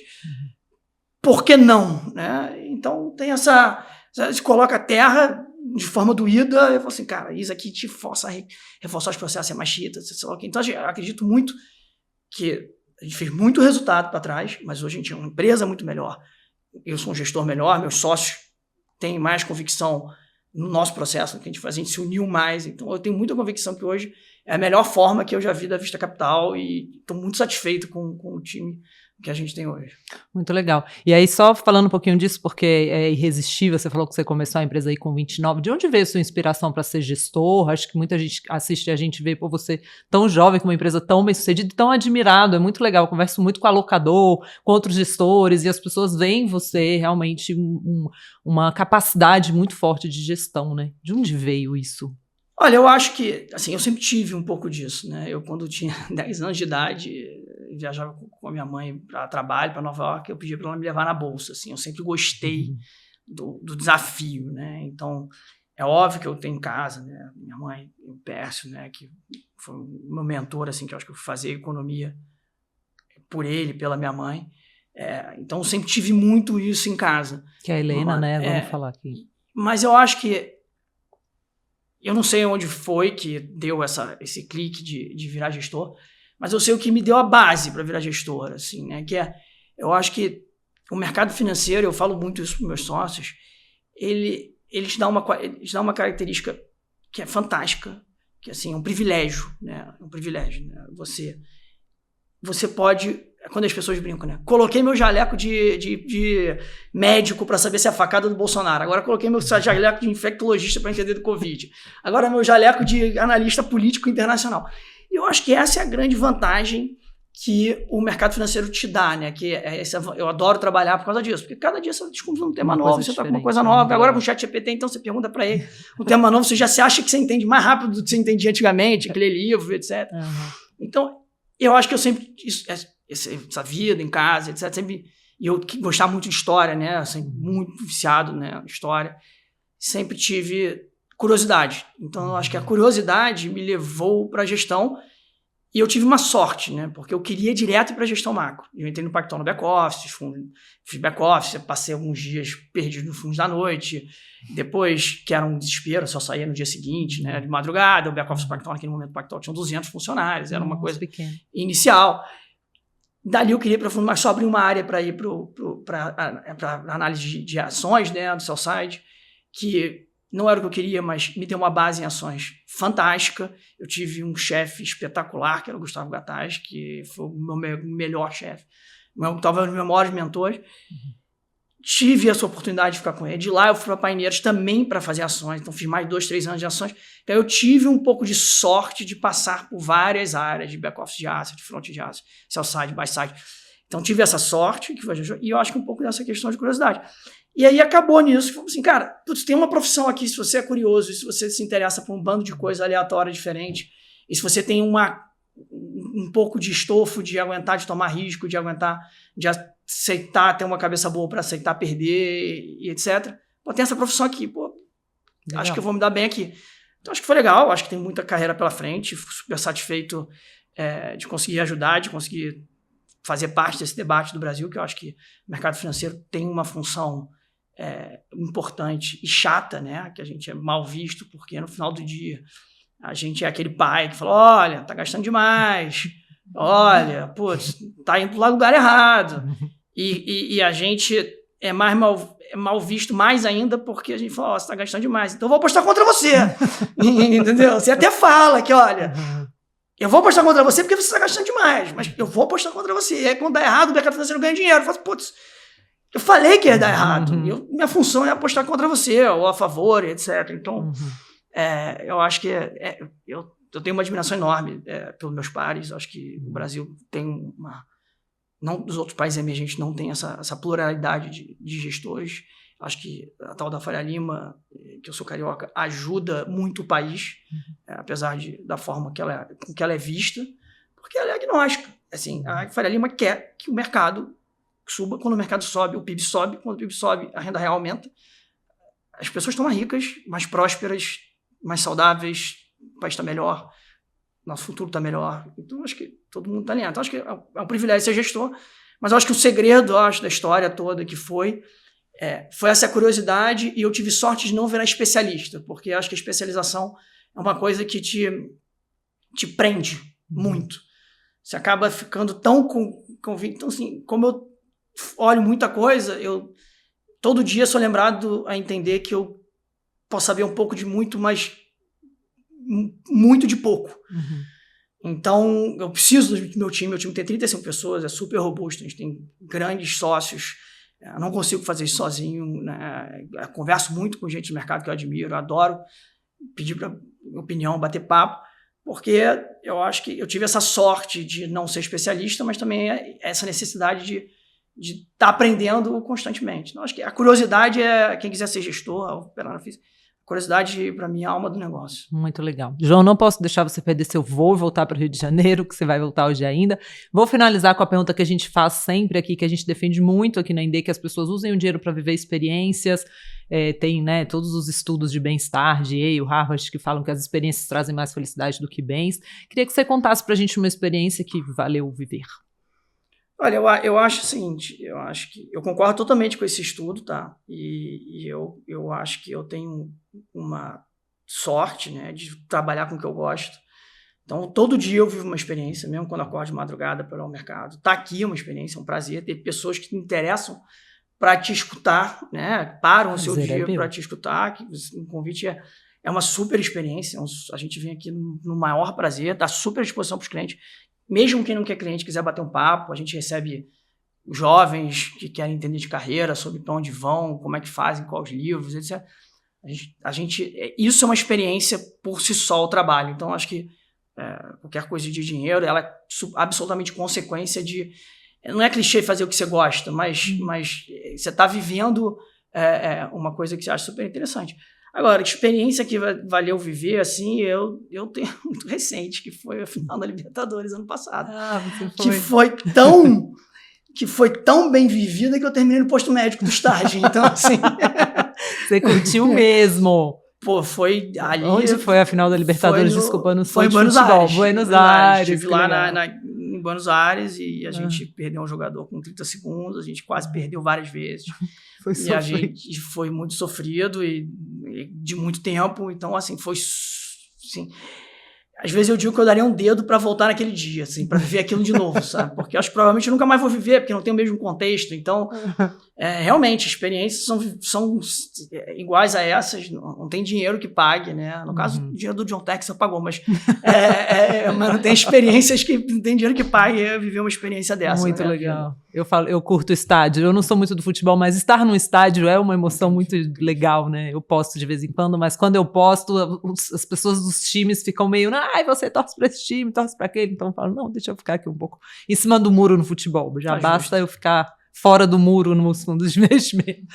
João, maravilhoso, muito obrigada. Imagina. Acho que deu para entender muito bem a sua forma de operar e também das posições que vocês têm, mas principalmente a filosofia. É muito legal conversar com uma pessoa tão profunda, que estuda os temas a fundo, isso ajuda as pessoas a te conhecerem. Então, eu sei que você é discreto, que você não circula tanto por aí, então uma honra pra gente ter aqui. Eu que agradeço, Luciana, e agradeço de novo pelo interesse que você tem, essa transcrição de tudo que a gente fala pros clientes e pro povo.